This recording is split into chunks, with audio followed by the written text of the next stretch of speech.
Look at all that money, yeah, the money that they spent.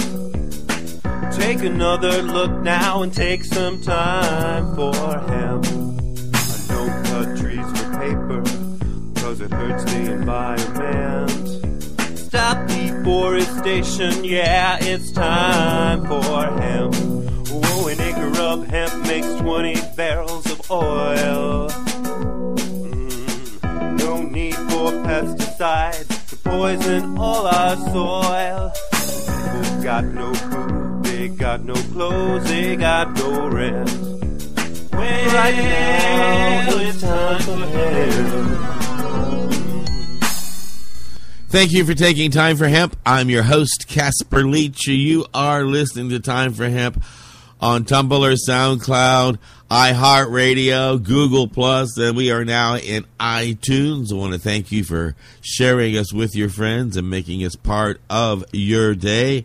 And I want to remind people that we are a team of broadcasters who are jointly working to end prohibition all around the world. If you go to timeforhemp.com, you can see all the hosts that we have here on the big network, and we have lots of music as well. Every other hour is talk, every other hour is rock and roll and country western and blues and jazz and anything that sounds like it's pro-legalization. We play it here at Time for Hemp. On Mondays, we celebrate the wonderful things that cannabis can do for our bodies and our minds and our spirits.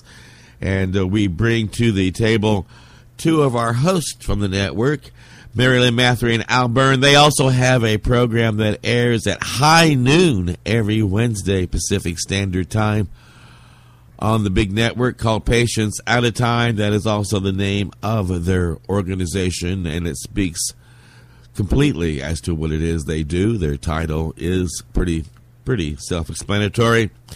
And Lynn, Mathre, and Byrne and their team of people work diligently to help people who need medical marijuana to make their last few weeks, months, or years here on the planet bearable, available without these people being considered criminals here at Time for Hemp and all around the world. Lynn, Mathre, and Byrne, I want to thank you for all the amazing work you do and how loving you approach this topic and all the care that you give so many people. You and your team have been successful in making the lives of so many other people better that there is just no way of saying thank you or even beginning to list the amazing things you've done. You guys rock.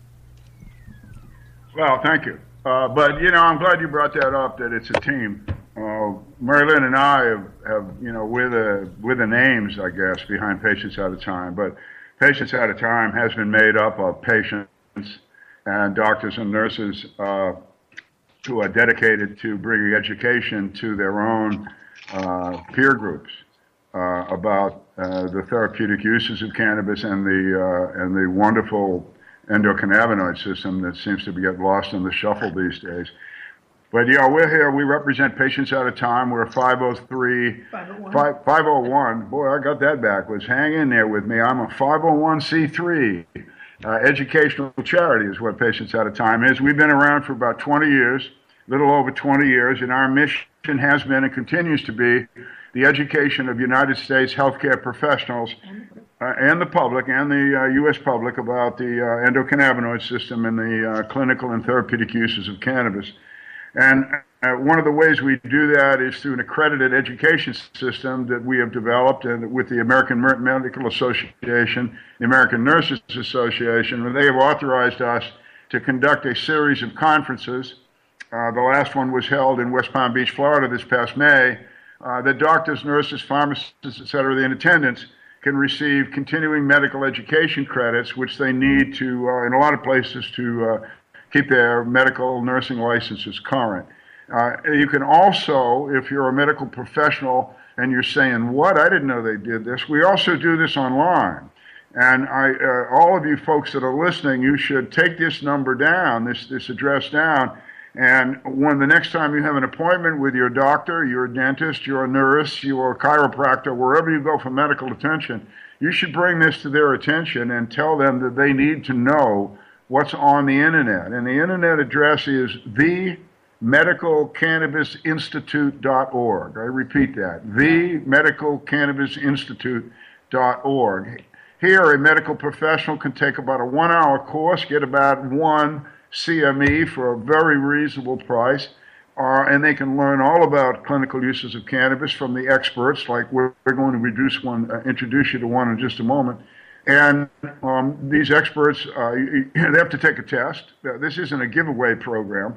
They have to take the course, take a test, and pass it to get this CME.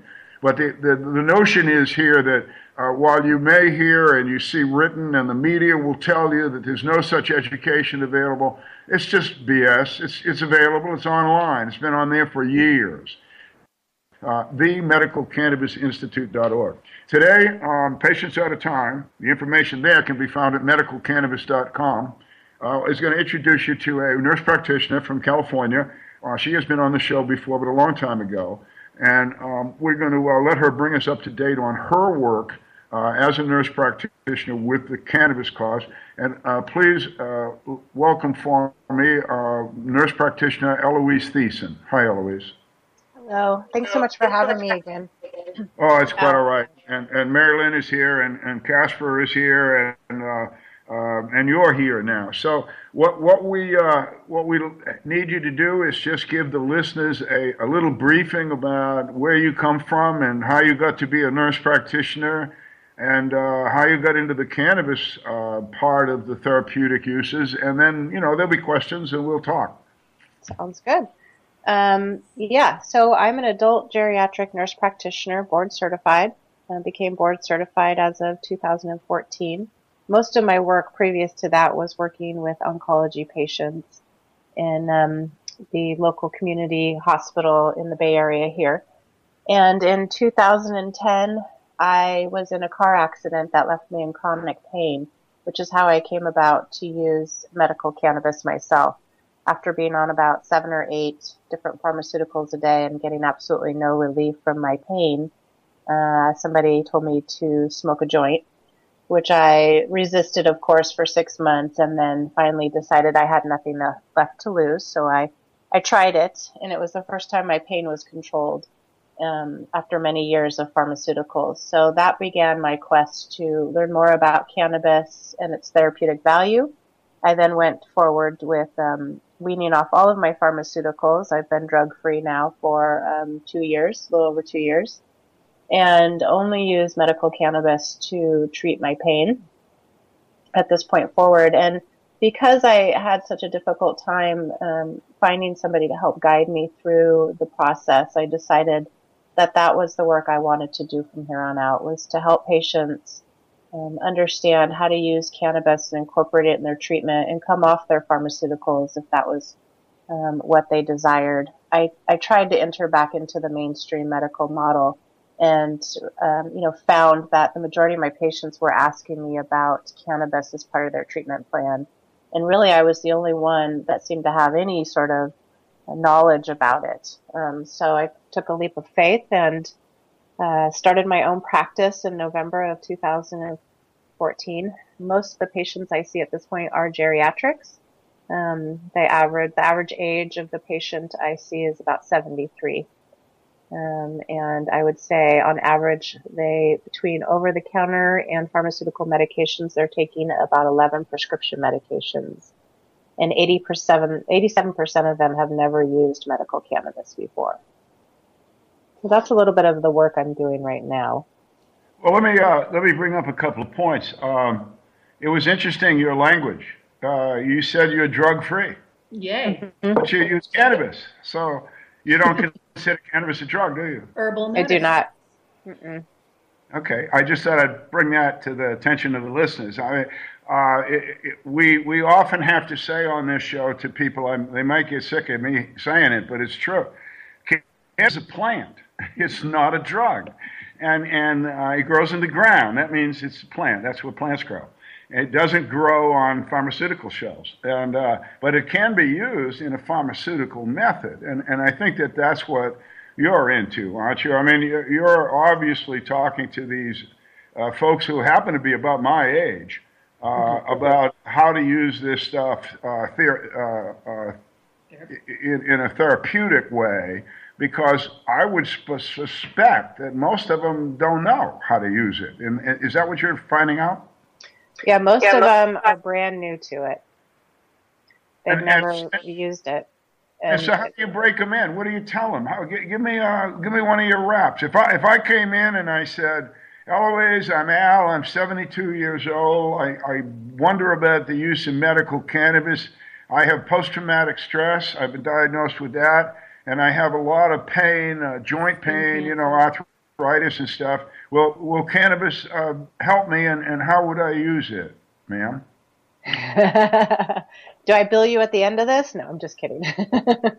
I spend about an hour with each patient going over their medical history. So, if you were coming to me, we would talk about how does the post-traumatic stress and pain affect your daily life?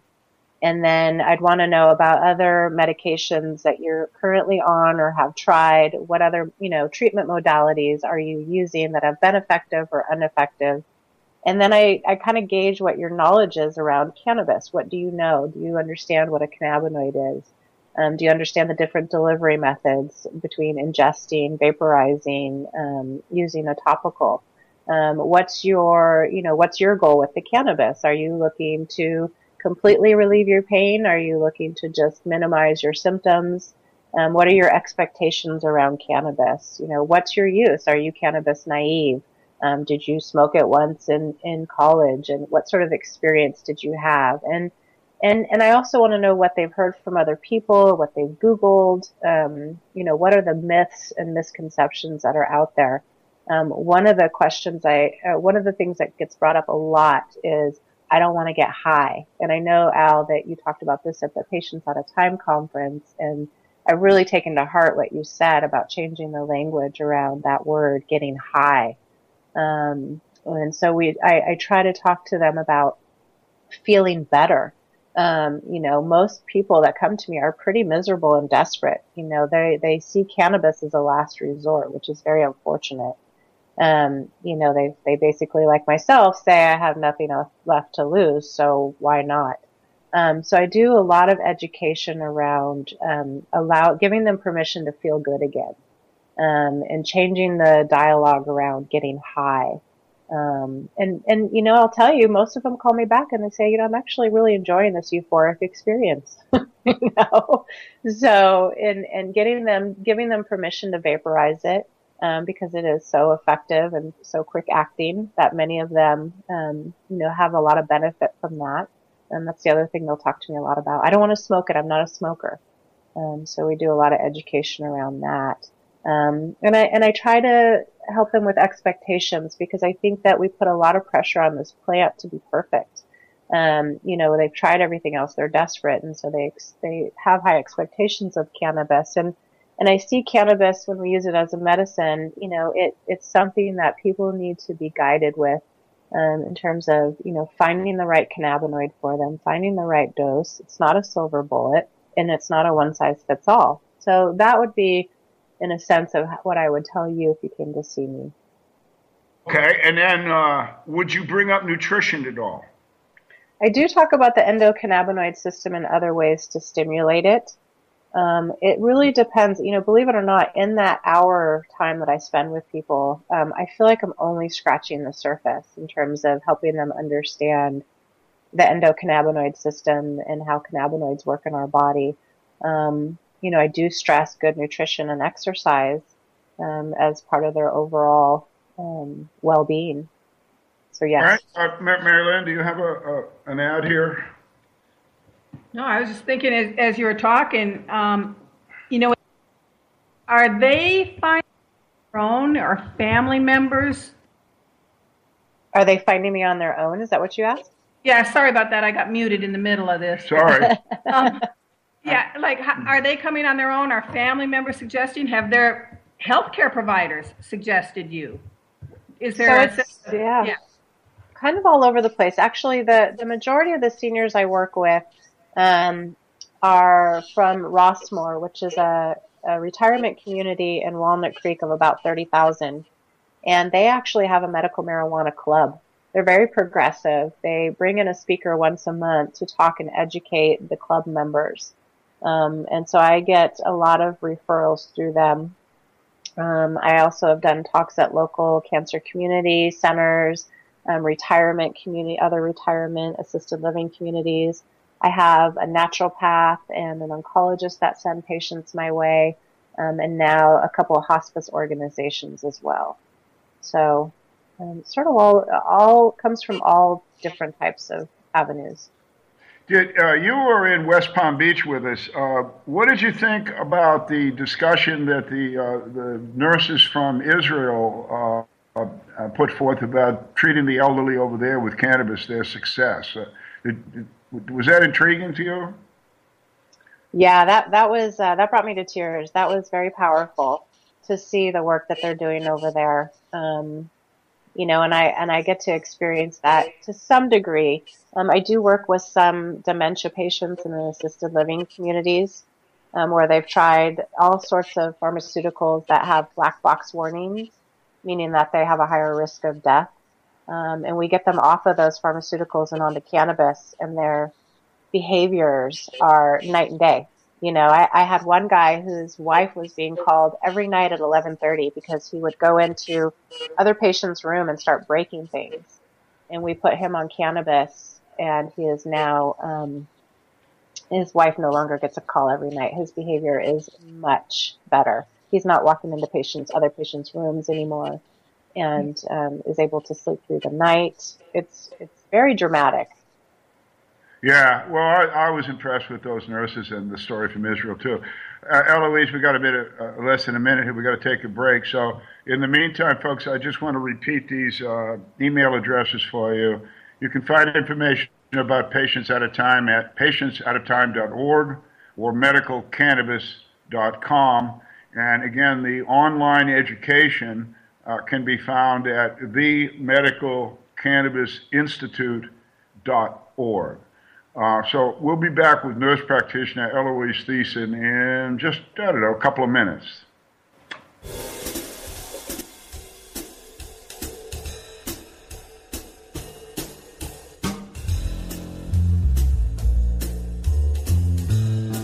You are listening to the Time for Hemp Global Broadcasting Network.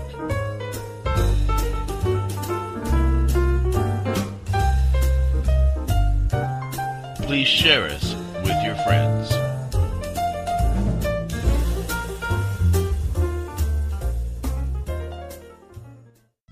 THCF Medical Clinics are the premier physicians clinic in the United States. THCF has offices all across the United States from Hawaii to Michigan. THCF Medical Clinics has helped approximately 150,000 patients obtain their medical marijuana permits to legally possess, grow, and use medical marijuana. If you have chronic pain, multiple sclerosis, or any other neurological degenerative disease, or if you have any gastrointestinal disorders such as GERD, irritable bowel syndrome, or if you have AIDS, cancer, spastic disorders, seizure disorders, or glaucoma, call us at 1-800-723-0188 or visit us online at hemp.org.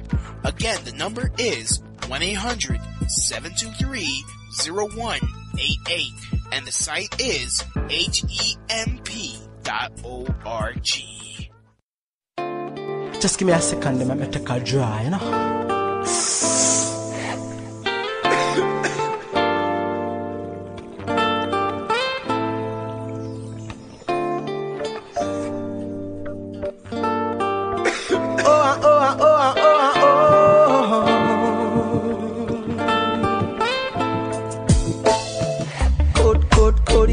I say, I tell from the smell it's the highest grade. No, but it ain't gonna waste, cause I love to blaze up the Mary J. Puff, puff, puff it up all day. Wicked heart tremble when the chalice blaze. A good stuff flowing through my brain, tranquilize the pain. Oh, this herb stimulating my mind. After a hard day's work, herb makes me unwind. So don't you run round my herb, stimulating my mind.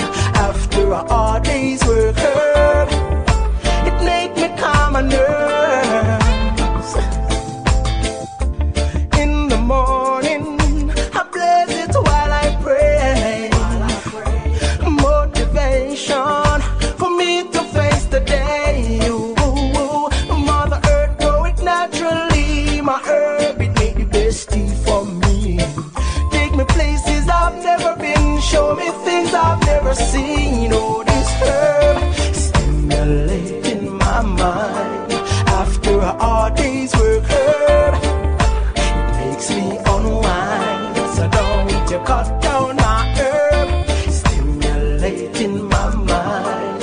After all day's work hard, it make me calmer, nerves. Sacramental, no grabber, no blunt, send me blazing ital. Spiritual, food for the brain, so me know it vital. Sacramental, no grabber, no blunt, so me blazing ital. Spiritual, yeah, food for the brain, so me know, yeah. Code it up, I say. I tell her from the smell it's the highest grade. And enough, but it ain't gonna waste. Cause him I love to blaze up the Mary J. Puff it up all day. Wicked heart tremble when the chalice blaze. A good stuff flowing through my brain. Tranquilize the pain. Oh, this herb stimulating my mind. After all day's work, herb, it makes me unwind. So don't you ramp round my herb, stimulating my mind.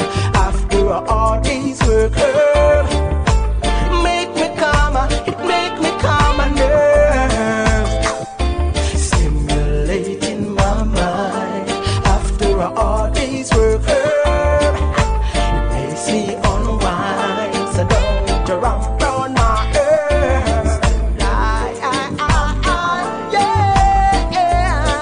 herb, stimulating my mind. Makes me unwind. You are listening to Time for Hemp all around the world on Google Plus, SoundCloud, Tumblr, iHeartRadio, and iTunes. And oh my gosh, we are like on so many different platforms: Spreaker, Tumblr, SoundCloud, YouTube, you name it. We are there. We've also got a large following on Twitter. On Twitter, we put out headlines on our Twitter feed pertaining to the marijuana movement and cannabis movement, industrial hemp, and a handful of other things that pertain to those who like to read those types of articles. So if you think that might be something for you, you can go to timeforhemp.com, easily find our Twitter feeds and Facebook platforms and all of that, and become part of what we are doing. It's Monday, Healthy Mondays, on the big broadcast. Have Mary Lynn, Mathre, and Al Burns jointly working to make the world a better place and bringing some of their joint friends to our joint broadcast. Don't forget, anytime you hear the word joint here on Time for Hemp, nearly 2.5 million people all around the world pack their bongs, their pipes, their vaporizers, or perhaps twist up a joint and take Time for Hemp. Mary Lynn, Al, thank you for being here today. Thank you for inviting us. And to those 2.5 million people around the world that are listening, and you are around the world, I've just in the last week, I've gotten some emails in from people in Kenya, in Finland, in Australia, and of course all over the United States, Canada. People are listening and learning from what we do here.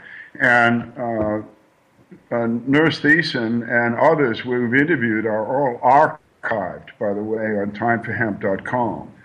You go to the host list, you find Mary Lynn and I, or Patients at a Time, and you will see this amazing list, archived list of radio interviews with the best brains in the world, discussing the research, the science, the clinical use of cannabis, and the endocannabinoid system.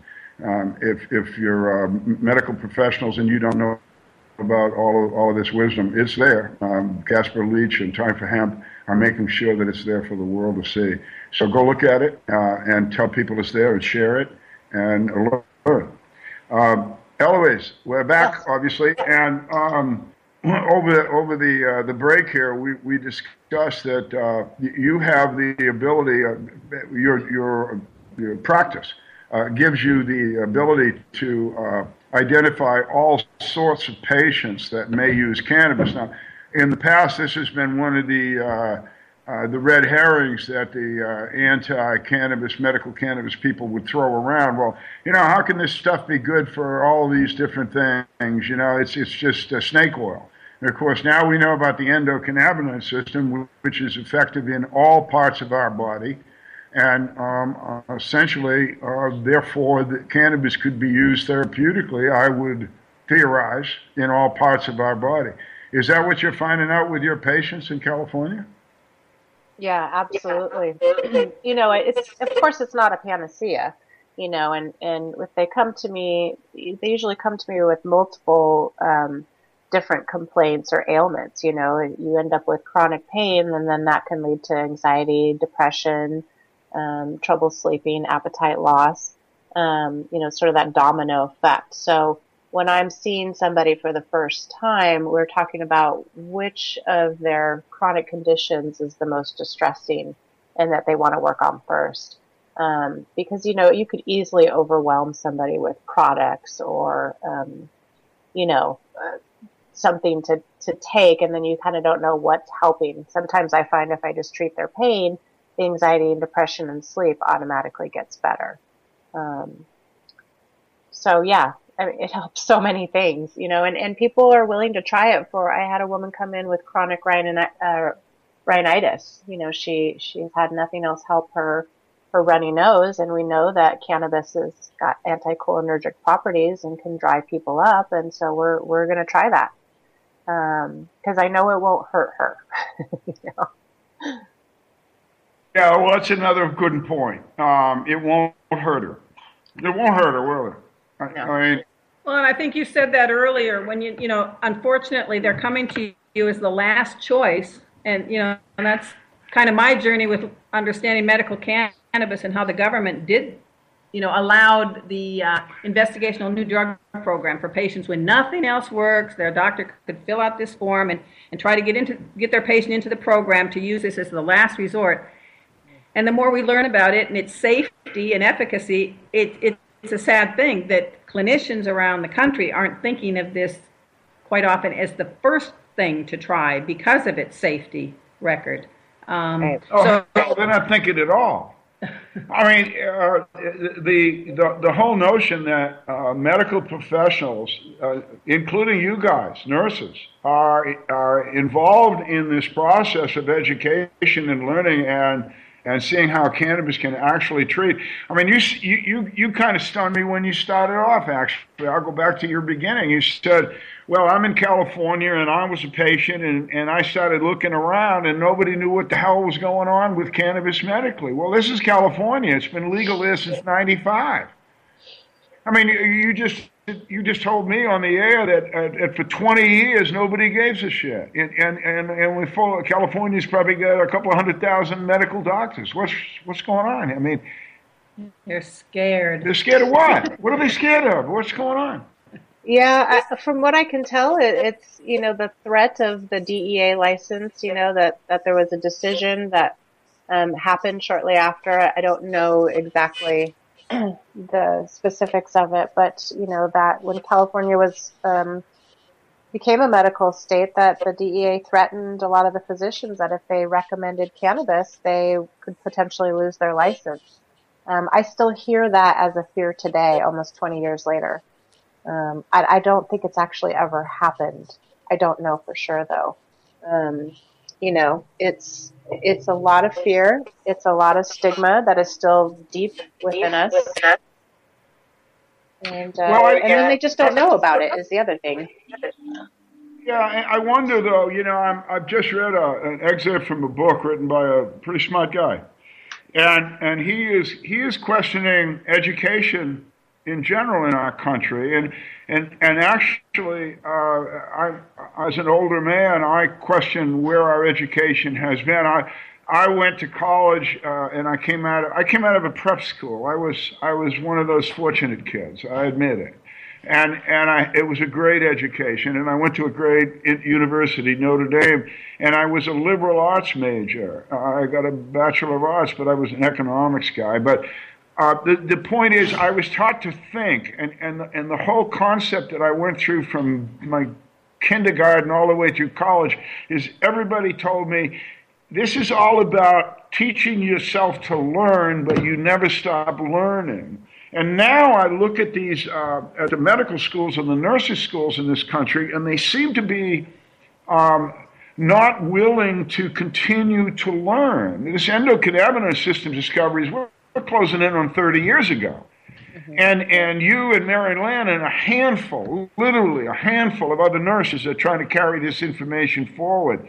And I really wonder if we're doing it right. I mean, maybe we should be petitioning the deans of nursing schools, the deans of medical schools, and saying, what's wrong with you guys? Oh, we're going to be working on that. Don't worry. Well,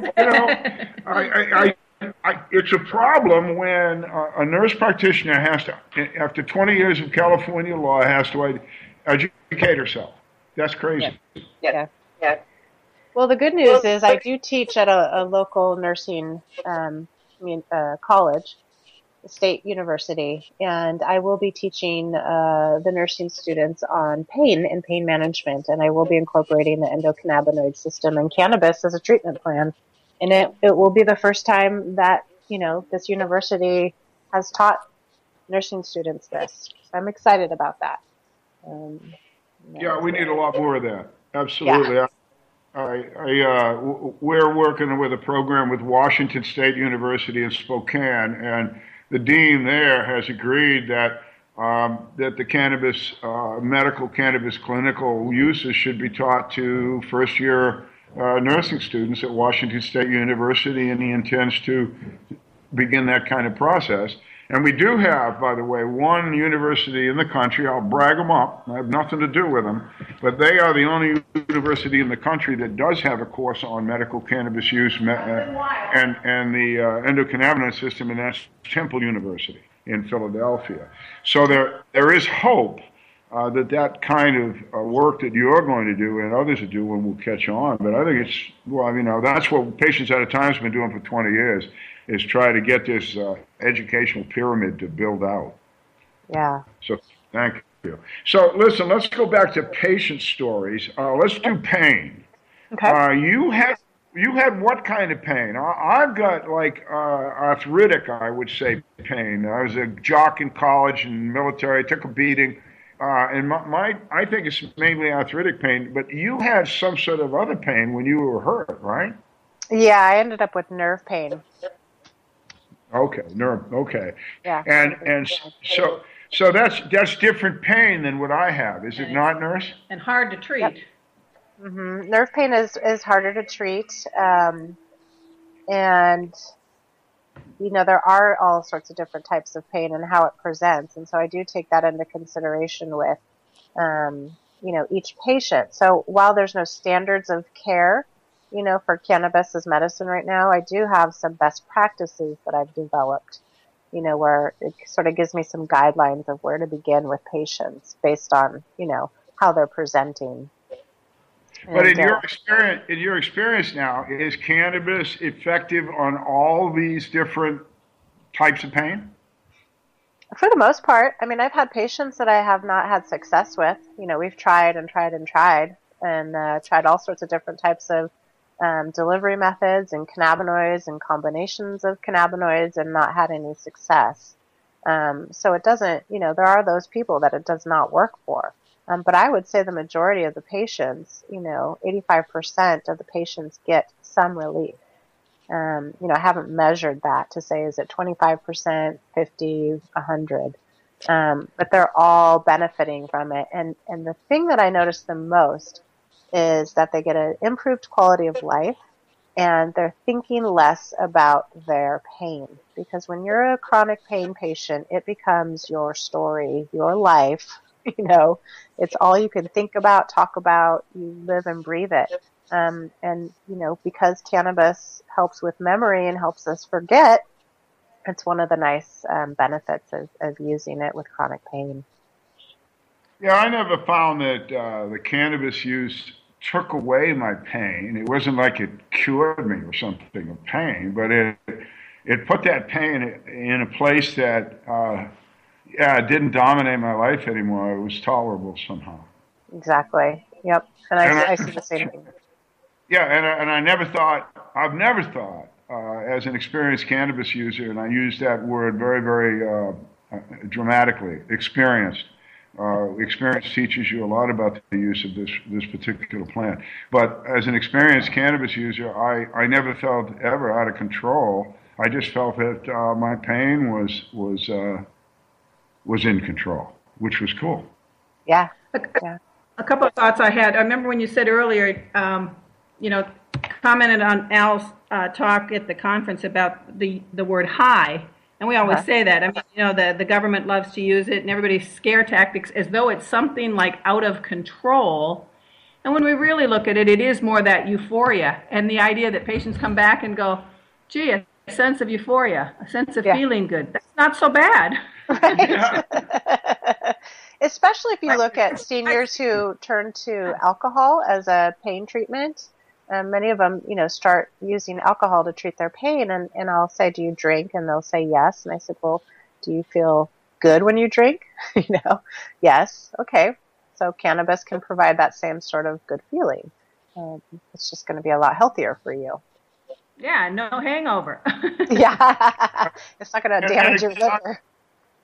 And I think that, again, Marilyn brought it up. I want to bring it up again for the folks listening. They don't always know what we're talking about. We're talking about this word high. You use cannabis to get high. You get drunk, you get high. It's a very pejorative term. It just indicates in the English language that something negative has occurred. And I find that absolutely diametrically opposed to what really happens, which is, as Marilyn says, you feel good. You use cannabis, you feel joy, you feel happiness. Some people, it's an old joke. The first few times people use it, they giggle, they get into uncontrollable laughter fits. I went through that myself. It was fun.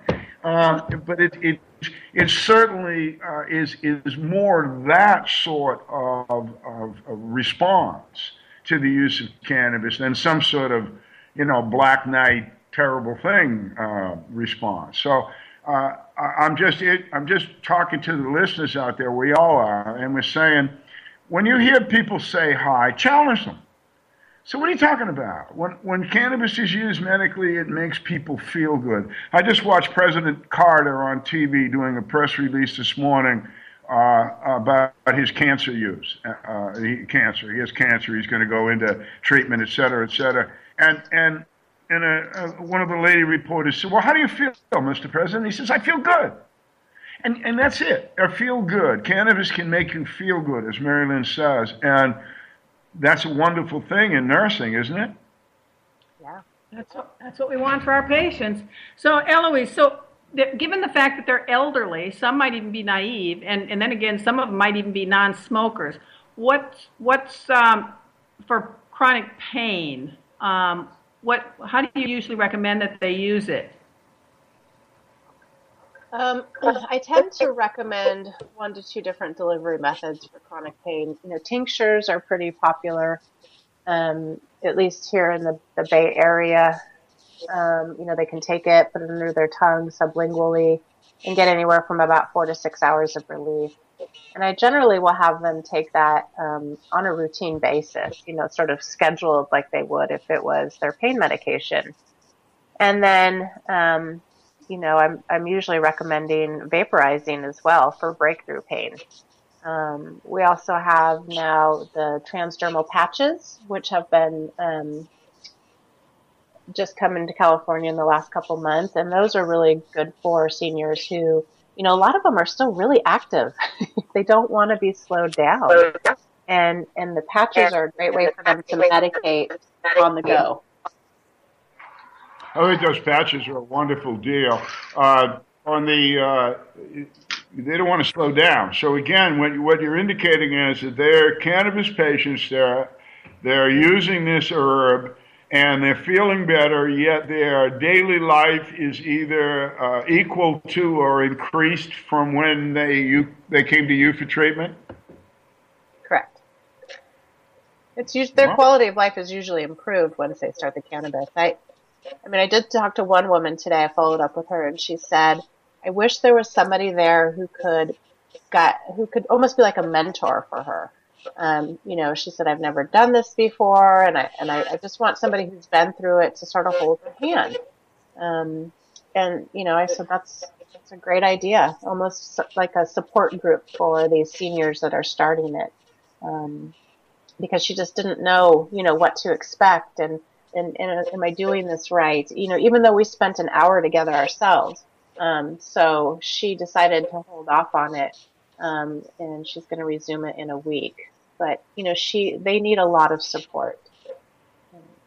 Well, sure. It's especially people that have been scared all their life by their government, unreasonably scared. Brought up that it's the gateway drug, and they're all worried they're going to go off to shooting up heroin or something. Yeah, the paranoia out there has been induced by our government language and behavior, and is still unrelenting as far as I can see.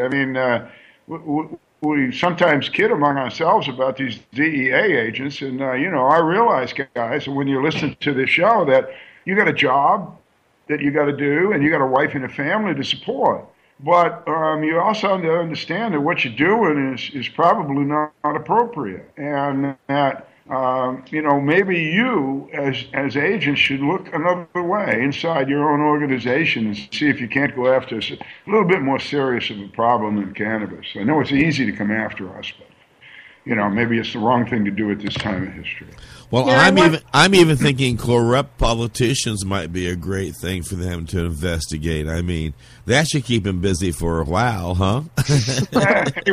Anyway, what Casper's also trying to tell us is we have to take a break right now, Eloise. We'll be back, folks, in just a couple of minutes.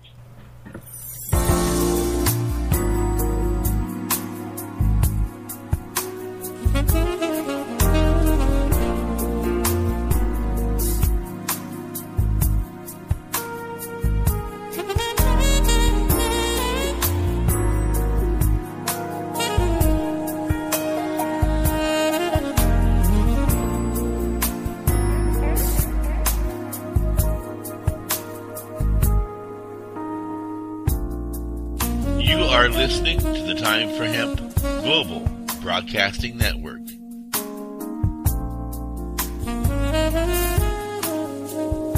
Please share us with your friends.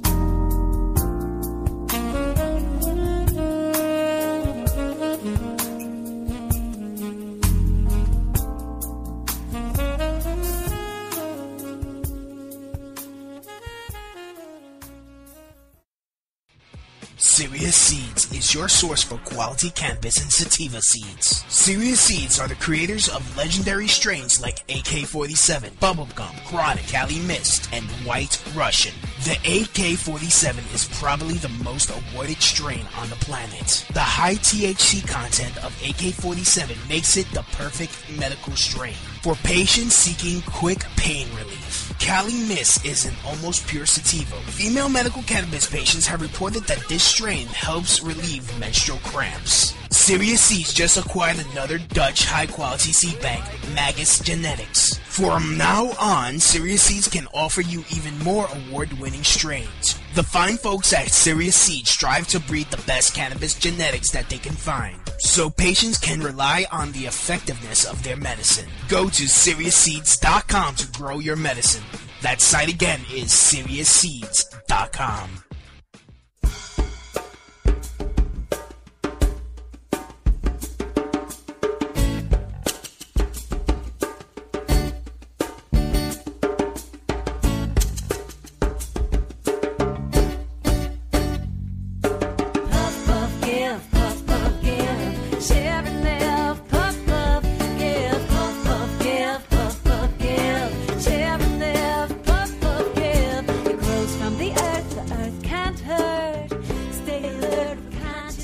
Yeah, stay alert with consciousness. Be aware that there is a world around you. You've heard me say it a dozen times. I don't care if you're consuming sugar. You can consume 2 Hershey bars, be driving down a highway at 60 miles an hour, and suddenly go, I think I would like to have a nap. Seriously, it just got to be, you don't want to be a bad driver, but other people in peril. So it doesn't matter what it is that you do, whether you know it or not, it can have a side effect that you did not expect. So All we ask is that you be responsible, no matter what it is. I don't care if it's liquor, if it's social recreational use of marijuana, or if you're eating a Hershey bar. Just be smart, people. And with that said, I want to say that Mary Lynn and Al, one of the things that baby boomers said when we were coming through the years was, we ain't going to grow old, and we ain't never going to die. And it turned out that we are the generation that has pushed, as we say in Indiana, pushed the age limit from the average age of male and female survival from 60 to early 70s, clear up to now the late 80s, early 90s and beyond. And because of that, there's more need for medicinal cannabis, isn't there? Absolutely. And if you look at the true hippies, they're all going to live to be 110 because of their use of cannabis. It's going to be something that will. I'm talking about the future here, but I'm going to be right about this. I said it first. Listen, Eloise, before we go any further, do you have any addresses or emails or whatever? URLs, that's what I'm trying to think of, to put out to the folks so they can find you? Sure, I do have my own website. It's www.greenhealthconsultants.com. Greenhealthconsultants.com. Talks a little bit about myself and the services I offer. I do consulting with a lot of cancer patients as well. And I'm also one of the on the board of directors for the American Cannabis Nurses Association. We're dedicated to educating patients and other healthcare providers. And how would we need to make full disclosure there. Both you and Mary Lynn are on the board. So how would a nurse now listening to this show, or anybody that was interested in, you don't have to be a nurse to be part of the ACNA, do you? I don't know. I'm asking. Nope. We have a lot of people. We have people who sign up to support that and to get access to our newsletter. Okay, so you don't have to be a nurse. So how do we get a hold of if you're a nurse or you're folk that want to see what the American Cannabis Nurses Association does? How do we get a hold of you? What's our web address, Mary Lynn? I think it's AmericanCannabisNursesAssociation.org. .org. That's simple. Okay. And you can do cannabisnurse.org as well. Okay, .org. And then what do we want to talk about? I wanted to bring, I asked you, and I'll ask you on the air, I use cannabis topically. I have a history of skin cancer. I'm an Irish white guy with blue eyes, and I was in the Navy on the sea and in the sun for 25 years, and I have skin cancer. It never seems to abate. But I use a pretty high concentrate THC high, low to medium CBD oil topically to treat pre-cancer lesions that appear on my body. And once they appear and I identify them as such, and I'm pretty skilled at this after 25 years, in 2 or 3 days of a simply drop of oil application on these precancerous lesions, they're gone. My dermatologist has been following my work now for a number of years, and he's really impressed because he tells me that he has chemicals that will do the same thing in that precancerous thing, and or he burns them off with nitrogen, or whatever it is. I think it's nitrogen, but it damages the skin around the lesion as well. And this stuff doesn't. When I use the cannabis oil, because my skin has cannabis receptors, there's no damage. I'm just wondering if this is a popular use in the elderly in California. For skin cancer specifically, I would say no. I've treated some people who have skin cancer with the cannabis oil topically. What's really popular, though, is topicals are very popular here in California, especially with I will recommend it in some patients who live alone have never tried cannabis before and maybe already at high risk for falling, and have some arthritic joint pain, we find that the topical cannabis can be extremely effective. It doesn't limit their, their thought processes. So essentially, you stay away from edibles, though, huh? With most of your patients. I do micro dosing with most of my patients, very low dose. I start most people out at about 2.5 milligrams of, whatever cannabinoid I'm working with, because, it doesn't take much to get efficacy in the small amounts. And then we sort of limit a lot of the side effects by doing smaller doses. And then, I've had to learn to teach them a lot about self-titration, and how to go up and down on their dose as they need to control their symptoms. But edibles are hard to regulate and hard to dose. Okay, well, wait a minute. You just said two words that are going to go. A lot of people are just their ears perked up like mine did. What are the side effects? You just said I want to let them know about the side effects. What are the side effects you're teaching about? I've seen it sort of all over the place. I've seen in some patients when we're using THC for sleep, it can stimulate them in the higher doses. So we talk about, the potential side effects that could happen. It may make them drowsy, dizzy. They may report feeling woozy. They may report feeling increased hunger. They may report that their heart rate is going up. It can lower their blood pressure, so I want to know if they're on blood pressure medications. It can make some people feel anxious, particularly women tend to get anxiety with too much THC. CBD I've seen cause jitteriness. I've seen it cause diarrhea. I've also seen it cause more alertness. People just feel better.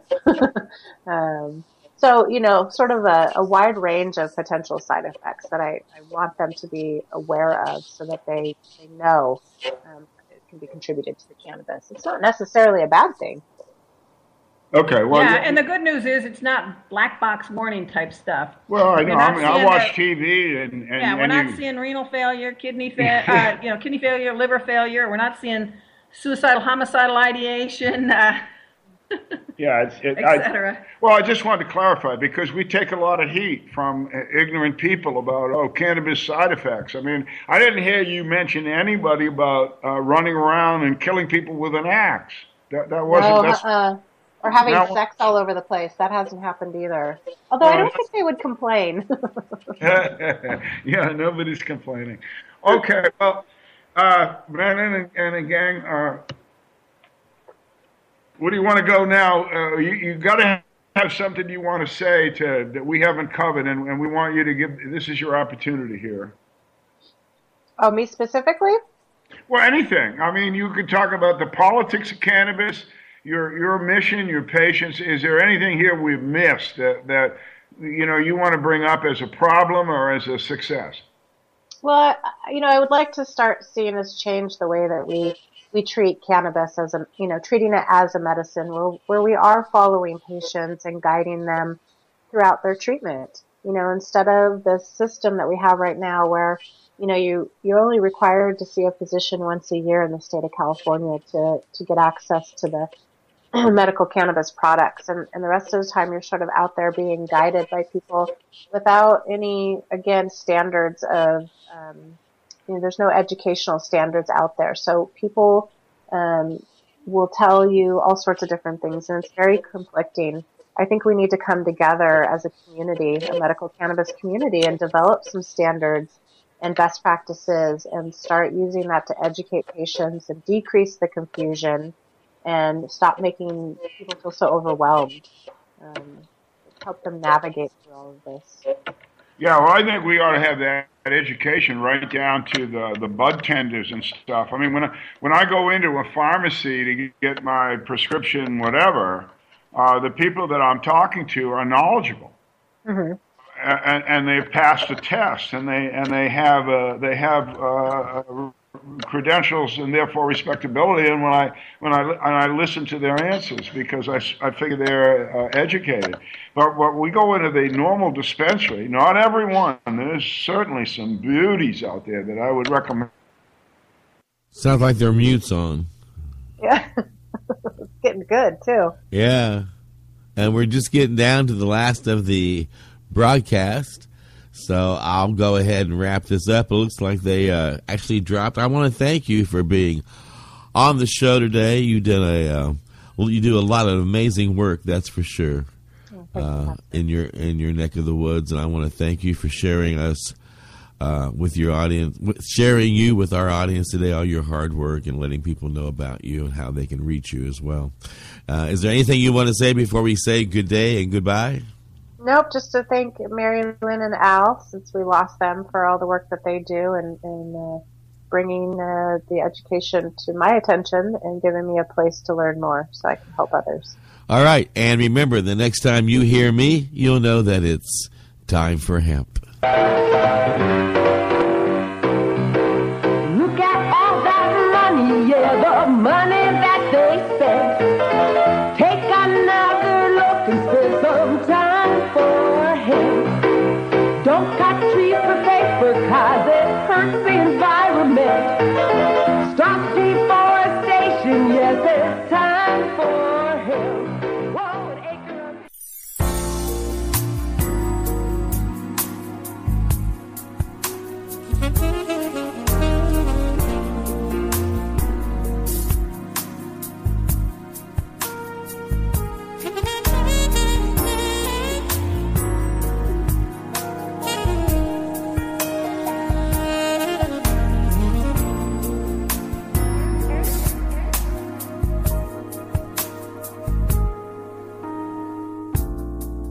You are listening to the Time for Hemp Global Broadcasting Network.